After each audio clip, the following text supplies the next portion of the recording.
Clap your hands and stomp your feet.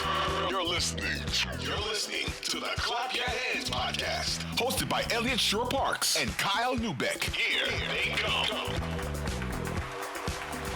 Yeah, the rare emergency pod that happens a day after the news comes out, which came out 3 or 4 days after the interview was done, which honestly, it's really remarkable. Anytime something like this happens in like today's age and social media and how that all works, for it to go like 3-4 days without anybody even really noticing that he said this was probably the most remarkable part of this whole saga. So, well, I woke up, I was in Charlottesville this past weekend, and I woke up on, what's today? Tuesday. So I woke up yesterday on Monday, and I saw, like, shout out to AJ Torres, I think maybe it was, that tweeted it. And I saw the video and I'm like, wow, I must have missed this blowing up as a big deal. And then, yeah, it is funny how he says it a few days ago. I mean, it's kind of buried like in the 27th minute of an interview with Maverick Carter. So props to whoever decided to take and watch the full 27 minutes to get it. But for those that I guess have been living under a rock, if you're a Sixers fan,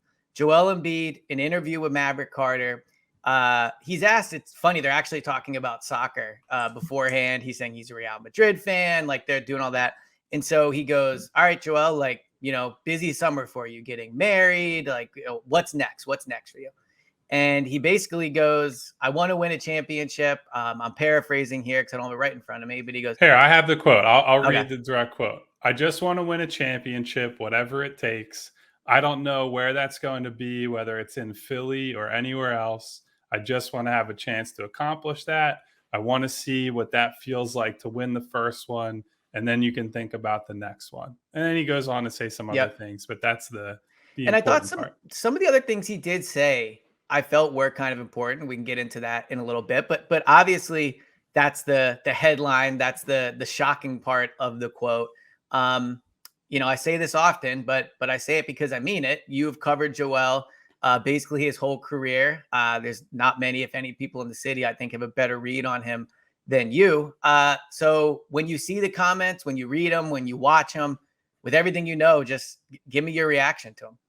Well, so I'm going to tell you what I wrote in my article about this yesterday, and then we're going to touch on what Joel did in reality. So my prediction was that once this picked up steam and Joel was going to be asked about this in a public forum, I said that when Joel gets asked, that he's going to say he's not the general manager. He doesn't control trades, and whether he plays in Philadelphia, he could get traded for Steph Curry, which he's said like 100,000 times as a joke, quote unquote, at this point.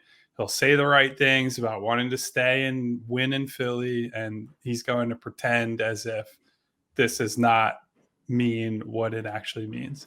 And within about an hour of publishing that story, he comes out and he pretends that he was trolling essentially on Twitter yesterday. And so I want to say this, like, you're asking me for my insight, but I think this is bullshit. Like, I think it's a completely genuine feeling to have on Joel's side. If he's looking at the landscape and saying, you know, I might have to start looking toward the exit door a little bit over the next year or so, right? Because if Harden gets traded and he gets traded for role players and maybe like a pick or two or whatever it is, and they're not a real contender this year, he then turns 30, he's heading into 31 and thinking, you know, what's the path for us to contend, us as the Sixers? And maybe they strike out in free agency. Maybe their best option next summer is a guy who doesn't deserve the full max and they have to commit to a bad deal to bring another guy in. I could understand at that point, after all that's happened here between injuries, the Colangelo burner accounts, the mistakes they've made with roster building, the Horford season, all that. Like, Daryl Morey wasn't here for most of that or did all that, but he might have to be the guy who ends up cleaning it all up and figuring that out. And I could get all that. To say what he did in public, which he knows exactly what he's doing by saying that, right? It doesn't mean that he wants a trade right now. It means that he knows by saying that he's putting some pressure, he's exerting some pressure on Daryl Morey, on ownership, on everybody else in the front office to say that I'm not going to be satisfied with just like a punt year. I want to compete. I want the right people around me. And that's great. Don't fucking come out on Twitter and tell me that you're trolling. That's if you're going to be passive aggressive and do things like this, which I think is honestly fine. Like a player of his stature should feel empowered to say, I'm not just going to take a gap year, essentially, in the midst of my prime coming off of an MVP. That is completely justifiable, regardless of what happened in the playoffs. That is an understandable emotion to have. But don't say shit like that.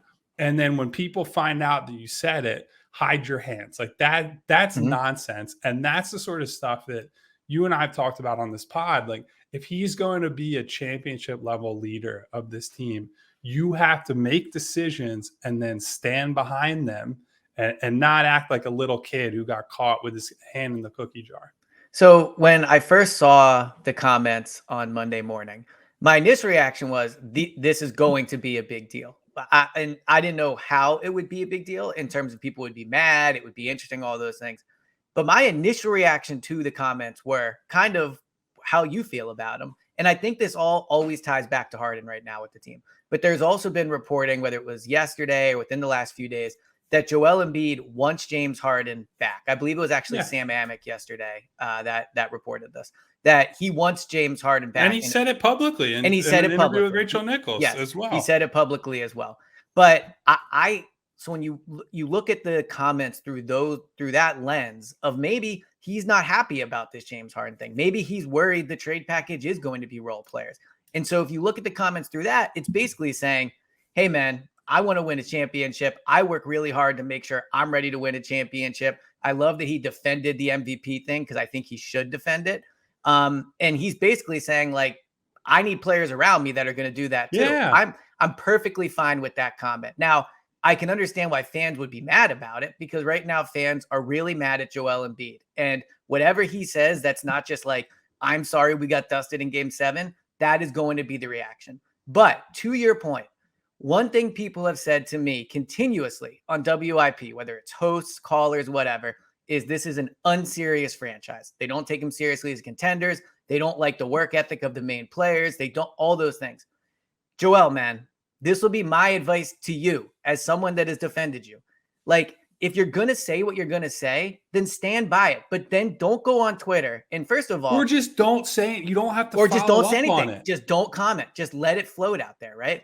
But I didn't like the tweet where he puts like, it's me and you forever or whatever, ... 5 days, where it's like, all right, look, we know you might be getting married in 5 days. Was my interpretation of that. 100%. But it's also a double entendre in the way that he knows people right now are looking for him to comment on that video. And so the beginning part of that tweet is like, oh, we're going to be together. Don't worry about it. Then it's like, haha, just kidding. Talking about my wedding. And then someone like responds to him saying, come on, man, win a championship in Philly or whatever. And he's like, hey, check my middle name. It's like, Joe, man, you were funny at the beginning of your career. I enjoyed the tweets. I got news for you right now. People don't find it funny that every time you say something, you just basically do the like, hey, you guys know you can't take me seriously. It's like when he would take shots at Ben and then at the podium, like on Twitter, and then at the podium be like, oh, I don't know who that guy was. I just thought he had a nice jacket on. It's like, bro, just stand behind what you say because what you said is defensible. What you said is defensible. Whether people can be mad about it, whatever, what he said, like if he decides to go that path is defensible. What's indefensible is when he does the same thing he always does on Twitter and completely negates the seriousness of what he said. Because now we sit here and it's like, oh, well, were you just kidding to rile people up? Like that's essentially what he's saying. He's saying, look at my middle name. I'm a troll. So what? You just did this for a reaction to make people mad. And then now we're just supposed to laugh it off. Like that really annoyed me, that part of it, because I thought there was some truth. Now I'll also say, Joel, like, just don't add it in there. Just say, I really want to win a championship in Philly. I need contending pieces around me. Adding the or anywhere, that's where, if you're going to do that, then stand by it, but don't back off of it on Twitter. Well, also, I think it's very clear. He was not trolling. This was how he felt in the moment. And I would imagine, given that he's interviewing at a film festival, that he probably doesn't think this is going to get widely circulated. He's probably not thinking about it that much, to the same point as the rest of us, where nothing happens for 4 days essentially. And then it comes out And now all of a sudden, I'm trolling. And Right. we said this at points last season. I think there's a difference between trying to be funny and having some fun and acting like a clown. And I think this skews toward you're acting like a clown. And look, I really like Joel. He's a fun guy to deal with. I like talking with him, covering him, all that stuff. But at a certain point, and this should be the point, you need to realize that this kind of stuff is not going to be tolerated by the fan base, I don't think. And I think he doesn't seem to understand yet how mad people are about how last season ended. I think this is you could get away with this 4 or 5 years ago or whatever, when there are no real stakes for this team, or you're still on the come up and it's still, young and fun Joel, like what a breath of fresh air, all that stuff. Now look, this is the price of being as good as he is, which is a good thing in many ways, right? You have pressure to win and deliver. It's not good enough to be talented and funny and, look at what Joel tweeted. You now have the pressure of you've won an MVP award. And even before that, you were in the mix for MVP awards to be the best player for that season for the entire league. And people expect you to deliver on that sort of promise in the playoffs. Not only did he not deliver, and look, I know we can say he was injured and he's had this problem and that problem, and this team wasn't good enough, so on and so forth. The fans want results, man. And it's that simple. And they don't want to hear. And it's such a shame too, because I thought you and I agreed on that Rachel Nichols interview where he's given James a lifeline. I thought that was an example of a mature leader who's trying to do what's best. Yes, for him, but also for the team. And then he follows it up with this bullshit and I'm trolling. And it's like, dude, have you learned anything from your time here? Because you should have. Well, a couple things. One, and I'll tie Daryl Morey into this, is like then he tweets, I thought I was the number one troll, but now it's actually Daryl. And Daryl's tweeting out the picture of him at the crumble cookie. And like he tweets back at Mike, from Rights Ricky Sanchez, like, you're obsessed with centers. Like Daryl, man, Daryl and Joel. I don't know if you're aware of how mad people are at this team. Like, I'm not saying it's to the point where they're going to get booed on opening night, but I wouldn't put it past it. Like, if there's another comment or two and this anger lingers, it would not surprise me if there are boos on opening night for this team. Now, again, I'm not saying they're justified, but that's just the reality of what they're walking down. And the other thing that's annoyed me in the reaction to this, and probably what's annoyed me about it is it's true, is a lot of people do the whole like, man, Jalen Hurts and Bryce Harper would never do this. You'd never see them do it. And I'm like, well, first, Joel has so much more history with this city. He bears a burden on his shoulders that Bryce Harper does not carry around. He's had a more successful career in a Sixers jersey than Bryce has had in a Philly. Like, we can go down that path. But what like annoys me about it is it's right. Jalen would never say like, hey, I hope I win a Super Bowl here or somewhere else, and then tweet about it the next day. Hey, you guys know me. I'm just kidding around. Bryce would never do it. Like, they wouldn't do it. And it sucks because Joel, in my opinion, is a better player than those players. They're all great. They're all great players. But Joel, I think, is better at basketball than they are at their respective sports. So, like, Joel is just kind of doing this to himself. But then on the flip side, I do agree. Like, I like the James Harden comment and everything. But kind of the main question after the frustration of this, of like, what are you doing, Joel, is now people talk like, is he going to ask out? You see Zach Lowe say yesterday, this is something that's been simmering. The Knicks rumors always come back up. I don't think Joel is going to ask for a trade, but I do agree with you too, where if this Harden thing gets fumbled and he gets to a training camp or he gets to the end of the season and he doesn't feel that there's pieces around him, like, I thought what he was doing in this comments were saying, hey, I will ask out, whether or not, I do it soon or whatever. If I have to go elsewhere to win a championship, I will do it. How close do you think he is to doing that?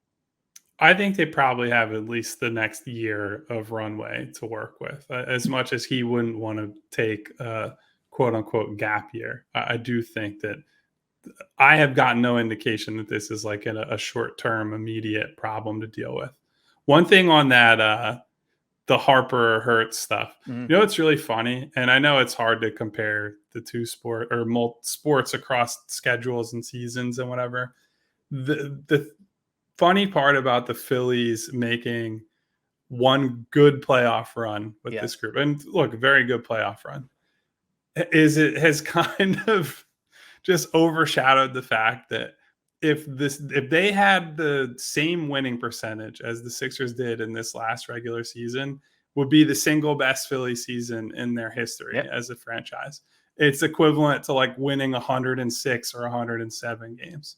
And that just says that the best basketball teams are better than the best baseball teams, because the best basketball teams are winning 60 and in some cases 70 plus games. Whereas if you're a baseball team, you win 100 games. Yeah. It's just like unbelievable. So the playoff stuff is what changes it. And I know that's fair to a certain extent, but let's keep some perspective on how excited everyone is about the Phillies to be like 51 and 42 or whatever the fuck. Well, it's so funny how the Phillies, they'll like tie for the last wild card and it's like a celebration. The Sixers are in the top three at all point in the East. But this is the frustrating part of it. And it does show that really all the Sixers need to do is get out the second round, because prior to the Phillies playoff run last year, like when they were just barely getting in, it was these guys are losers. They were super unpopular. Like, not to go down this road, but there was all that vaccine stuff. Like they were not right. They were thought of more for being like the anti-vax team than they were. Yeah, they were not viewed in a favorable light, but they went on a 6-week stretch, which was unbelievable. One of the best runs of my life being in Philly from a sports perspective. And now they're winners. And the Sixers, this is what's frustrating. Daryl Morey is great at his job. Joel Embiid earned the MVP. But they're doing this to themselves in terms of making people like the topic of sports today should not be people being furious at Joel Embiid. It shouldn't. Like Joel, like you've controlled this. Thanks for watching. If you enjoyed this video, please don't forget to hit that subscribe button right here. You'll get all the videos in a playlist, and make sure you leave a comment in the section below to let us know what you think. And don't forget to follow us on social media to stay up to date. All our latest updates, new episodes, new podcasts. Links are in the description. Thanks again for watching, and we'll see you in the next video.